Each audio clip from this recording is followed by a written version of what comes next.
good girl. Biggest thing in my itty bitty world. Call her up and she made me feel like wish. Real good girl. Biggest thing in my itty bitty world. Call her up and she made me feel like wish the bliss could never take flight. Hello and welcome to Brunching with the Sisters. I'm your host Nikki V, and today my special guest is Nisha. Hey. All right, guys. So today's brunch, which our morning chef didn't have ready yet, we are brunching with quiche, and you said a breakfast fruit salad. Yes. All right, and of course we have our mimosas chilling, but I gotta put some on my stomach first before I can start sipping. I do want to, because I've been forgetting to say this every time, so guys, I do want to just reiterate the reason for my podcast is to uplift, encourage, give feedback. Please don't hesitate to drop those comments. Please don't hesitate to drop those comments and give me some new ideas. It's pretty much about women empowerment.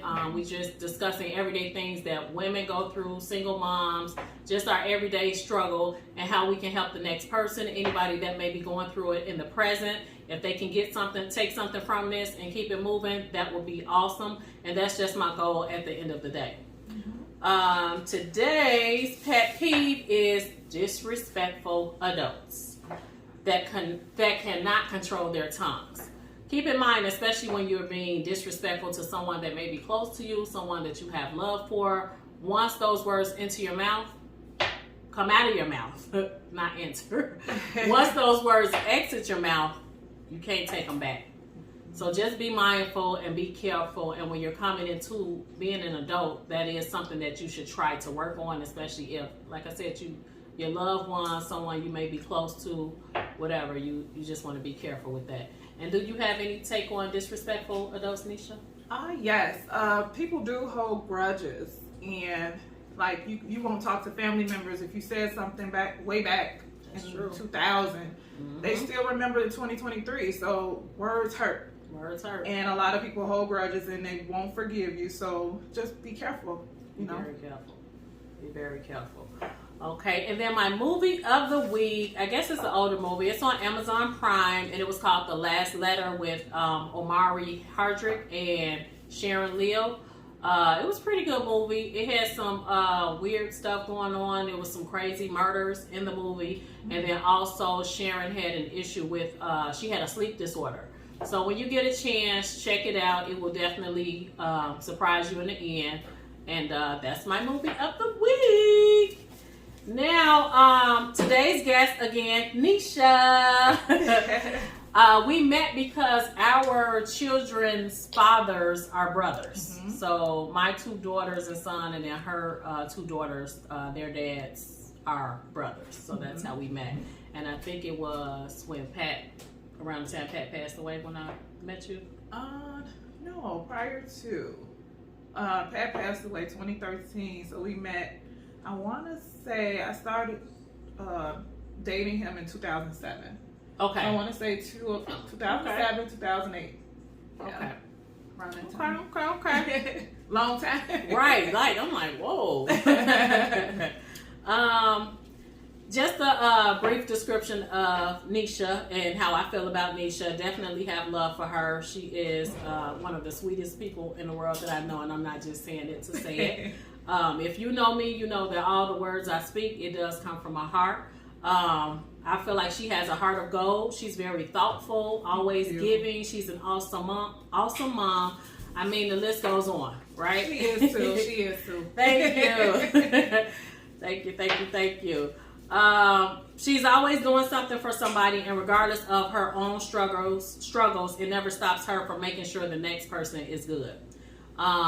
And let's not get started on the cooking. I had to make sure I included that. A sister be over here with her mouth watering every time she posts pictures. I'm at home like, damn, why I can't live next door? I feel like, Urkel, when what was that on Family Matters? Like, why I can't just be that next door neighbor? What y'all cook today? But even that is one thing, your heart and the things that you do for people, that inspires me, as well as your cooking. Me and Tara Tara was just saying how we watch the different TikToks, Pinterest, what else, YouTube, whatever, when you're trying to find a new recipe or something like that. But I also say, because a lot of people don't like Facebook because they think it's negative, it's a lot of positivity on Facebook too. Yeah. And a lot of times when I see recipes, I think you had did when that spaghetti one was trending, right after you did it, I think I cooked it for Christmas. But when I see stuff like that, it makes me want to try it. You know, Did you like it? I loved it. Oh my god! I think did you taste it, camera girl? What? When I did the white spaghetti, Oh yeah, it went quick. It went real quick. But yeah, it didn't. I loved it, and the baby loved it. Yes, it was so good. And then it was different because white pasta versus red sauce. But yeah, it was really good. Okay, so enough about that. I just wanted to give y'all a little brief description of Nisha. My first question for you, Nisha, is throughout everything that you deal with, she does have 4 beautiful daughters. What keeps you going? Actually, my children. I love teaching them and guiding them through life and just life stories. I give them examples of what I've been through as a child, so I know how they would feel sometimes. So I put myself in their shoes, and I give them freedom to talk to me. I had an old school mom, so I couldn't really talk to her about certain issues, but I try to open the door for my children to come to me. But they actually push me to become better and better each day. So my children.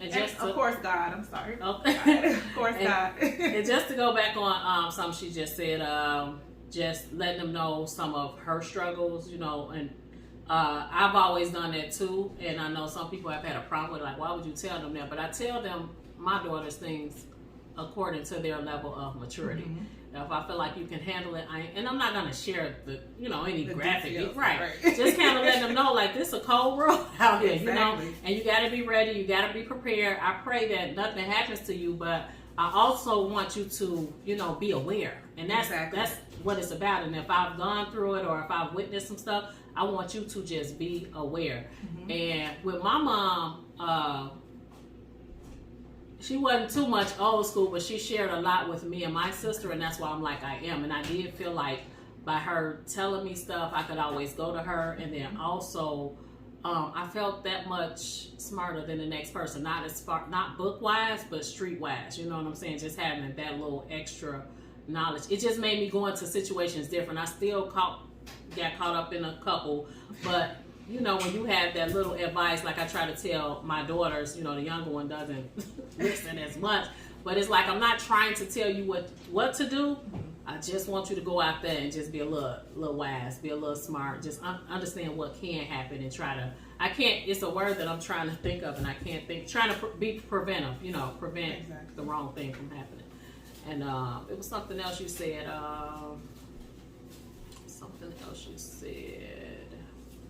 can't remember. I need to keep a pen right here because it was something you touched, and I wanted to touch back on that because it was also very true. Trying to think. Y'all, I'm getting old. I can't remember stuff no more. But when I think about it, I'm gonna go back. Okay. Do you have any advice for single parents out there? For the single parents, you're not alone. There's so many people that's doing it by themselves. It's single fathers as well. Just know that your children are going to appreciate you. You may not see it for a long time. You may not even feel it, but they do appreciate you. And you're doing what you're supposed to do.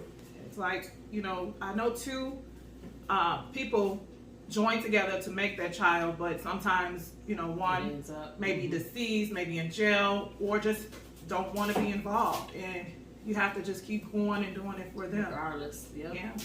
And just know your strength comes from within. And just know your children, they appreciate you and they love you.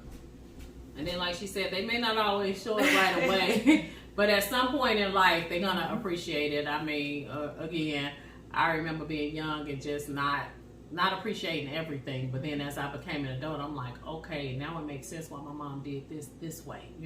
Sometimes you got to live life to even understand it or get it. And then my mom isn't here anymore, so it's just like so many things. My sister actually says this all the time. It's so many things that she left us with that we didn't even realize. It's like she didn't know she was gonna die, but it's like she's preparing you for your death. And it does not matter how old you are, you know. So many things she taught us, so many words of wisdom that she gave us, and it was like when she passed away, all of that stuff just flooded. Wow. Did you have anything that you would like to share to any moms or just any women, or you know, the things that you do? Because I do have on here. I didn't know if your organization was called something, you know, at the end of the year where you always do your dinner. Oh no, it's basically me and a few of my high school alumni. We get together and we feed the homeless in Inglewood at the Limblom Park. So we just, you know, gather donations. We give what we have, and we cook, and we feed the homeless. You know, so actually, it's just not for the homeless; it's for the whole community. We call it Project Feed Inglewood. And that's usually in November or December. December for Christmas. So feel free to, if you want to donate now or wait until November or December, feel free to donate. And how can they find you, Nisha, if they want to? You can look me up on Facebook. It's Manisha Purnell, and inbox me that way. Or my email is mpurnell783@gmail. All right. And that's what we have on that. And then before I brought that up, I was just asking Nisha, is there anything that she would like to say on this platform that she feel that may help the next person, or just anything that you want to, you know, speak on today? Well, part of my story, I lost two fathers to, I have two of my daughter's fathers, they're deceased. My first daughter, she's 17 now, but her dad got killed in a car crash when she was 2 or 1.5 back in 2007. Yeah, it was 2007. And then the two middle, who we, you know, met, he was killed in 2013.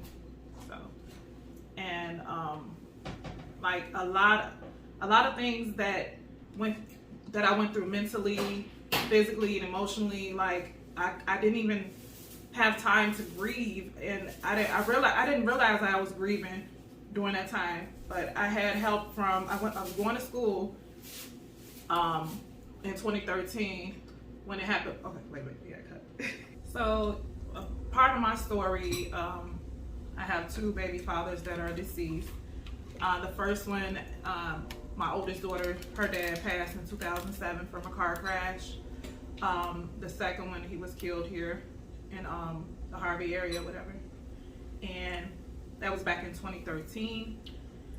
So I was going to school in 2013, and what helped me persevere at that moment, because I mean it's two, was studying grief. I was in my counseling courses, and a lot of the classes helped. You know, it was telling me, you know, the stages of grief and how we deal with grief, and you know what to do. You know, so I wanted to check out. I wanted to break down mentally, emotionally, physically, and I felt myself, you know, getting there. Right. But my children were young, and they needed me. My mom, she lived in Chicago. I was living in Indiana at the moment. And I was just so numb. And like after, even during the funeral with my second baby's dad, like I was so numb, I didn't know how to feel. I didn't know what to feel. Right. I even had them going through counseling, because they used to ask me like, Mom, are you gonna die? Oh wow. Why is everybody dying? I bought them fish, the fish died. So they was like, Mom, why everything is dying? And they was too young to understand. Right. So it was just so many emotions. I had to like be strong for my children, and it was very hard. And then I discovered years later I had to deal with that grief, because it came on me at one moment where I was kind of vulnerable. I was dating men, you know, that didn't mean me no good, and I was afraid to let go because I was afraid to lose them to death too. Right. You know, so it was a lot. It was a lot, and like I said, God, my children had me. You know, that's what kept me going. But I still go through the emotions. They're older now, but they miss their dad. Yeah, I'm pretty sure they miss each year is different, each day, but especially each year, because the kids get older and older each year. I'm sure the questions, they progress. And then with the oldest one, because when you met, her father passed, how old was she? She was like 1.5. So then when you met Pat, she was still pretty much a baby. So it's like, wow, she lost her father, then the second person that was in her life as a father. Yeah, So and he really had an impact on her, and that's when I had to notice, like what's wrong with her? Like, she kept it a lot in, even to this day. Like, she doesn't show any emotion. But sometimes, like, I used to catch her in a room. I'll call her. I'm like, where's she at? Dinner's ready. You know, I'll catch her crying alone. Talk to her. Yeah. So with her, it was double for her. Yeah. She didn't know her oldest. I'm sorry, she didn't know her dad, and then she grew to know Pat. And so yeah, it was double for her. And that's the one I worried about the most. But she really didn't show any emotion. But you know, throughout the year she did, but she really didn't express. Right. Yeah, she cried, but the middle two, like, they expressed, like, you know, are you gonna die, Mom? Why is everybody dying? They had a lot of questions. Right. Even my 12-year-old recently, for New Year's, I was riding through Harvey, and I took I don't know why I took this way, but I took the long way, you know, back to Indiana. But my baby said, Mom, can we go to the spot where Dad was killed? I said, I stopped the car. I was like, are you ready? Are you ready for that? Because I didn't tell my kids actually what happened until they were, like, old enough to understand. They kept asking me, like, how did it happen, Mom? Why did it happen? And that's what I said. That's that they get older, though, the questions are going to progress, because now they're really, you know what I'm saying, they want to know, you know. They want to know why, like, did he do something? So we were riding through Harvey, and she said, Mom, I want to know, you know, what happened or where it happened. So I stopped and I asked her, I said, are you sure? She said, yes. So we rode by the area, and she just broke down. And I let her have a moment. I cried with her as well. We hugged, and I asked her if she had any questions. She didn't, but I guess she just wanted, you know, just to know, you know, where it happened. So like I said, each year they have questions. They have the emotions. Like my 14-year-old, she just broke down not too long ago, and she was stating, like, Mom, I don't want to be here. I don't want to be here.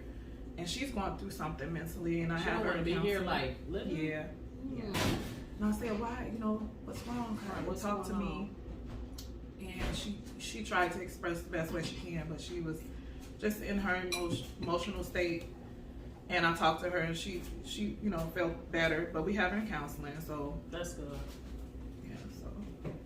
And that's what's missing a lot today. So the counseling, the therapy, we all need it for something. And it helps. It definitely helps that year. And then just being able to vent. You know, a lot of people say, how can I sit there and talk to a stranger? I mean, it's really about getting it off your chest. Oh yeah. You know? Yeah. So, and then like you said, with your oldest, she didn't say much, so it's good that you were able to catch, you know, some of that, you know, walking past. Because some parents would be like, oh, she's fine. You know, she's not saying nothing. It's not bothering her. That doesn't mean she's fine. You know, that means she's holding it in. Right. You know, that's a big deal. Yeah. So, yeah, and then, like, our community fears counseling, and they think, you know, you're going to be labeled as crazy, but counseling is different from seeing a psychiatrist. Counseling is like someone just telling you exercises, what you should do, how you should express your emotion. Like, but there are some, you know, services where you would need a psychiatrist. Right. Where you're, you know, bipolar disorder or other mental, you know, disorders, anxiety. You would need meds for that. But counseling, like, everyone can benefit from counseling. And the plus, hopefully, with some that choose to ignore it or not seek counseling, sometimes where someone may be going through something and they've gotten that, you know, they've gone to see a therapist or whatever, they're able to share that with the next person, or, you know, maybe even encourage them, like, you know, it helped me a lot. Just try it. Because what is it going to hurt to just try it, you know, one time? It's not going to hurt anything, and it's going to help you. And like she said, our community, you know, a lot of us don't want to, you know, move forward with that, but I've heard quite a few people saying that they've done it and it has helped them a lot. So yeah, if you're one of those that's out there, seek it. You know, I know I need it myself. I be saying it, but I just haven't done it. It's not that I feel like I don't need it. I know I do. I just haven't done it yet. So yeah, because you have to find a time, and you know, some people prefer to in person and virtual. So they do have that, you know, option out here. If you don't want to go see them, you can do it virtually. So even in my field as a caseworker, we have to go through therapy. Okay. Counseling. Because we have to take on so many families and their, you know, personal problems and our own personal problems. So we discuss that in our sessions, and it helps. It's like, oh my God, I got all this stuff, and you can't say their name. But the counseling that we have, they already know. You know, they go through our files. Okay. Yeah. So that's good. That's whew. Yeah. That's a lot. That's good though. So yeah, again, guys, don't forget to drop those comments. Anything that Nisha has said that may have helped you today, or that again you may be dealing with, please feel free to drop those comments, drop some advice, drop some future topics. I do hope that those words have helped someone today. And did you have anything else, Nisha? No. Okay. Stay strong. Life is not going to be easy all the time. You just have, and that's what it is, resilient. You have to be resilient and know that it will get better, because it will. You know, you have to believe, and I tell people that all the time. You have to have faith and hope that it will get better, and that's what's going to keep you day to day. Okay, I love it. I love it. And again, guys, don't forget, at the end of each year, in December, she does do a drive, Feed the Homeless. So if you all want to donate, I'm going to put the information at the bottom so you'll be able to see that as well. And on that note, again, thank you guys for tuning in with Brunching with the Sisters. This is episode 11. I'm sorry. All right, and on that note, Alexa, play Vibrant Thing. Here's Vibrant Thing by Q-Tip on Amazon Music. Now we out of here, guys. What? Wasted bliss can never take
Gorgeous, good morning, gorgeous.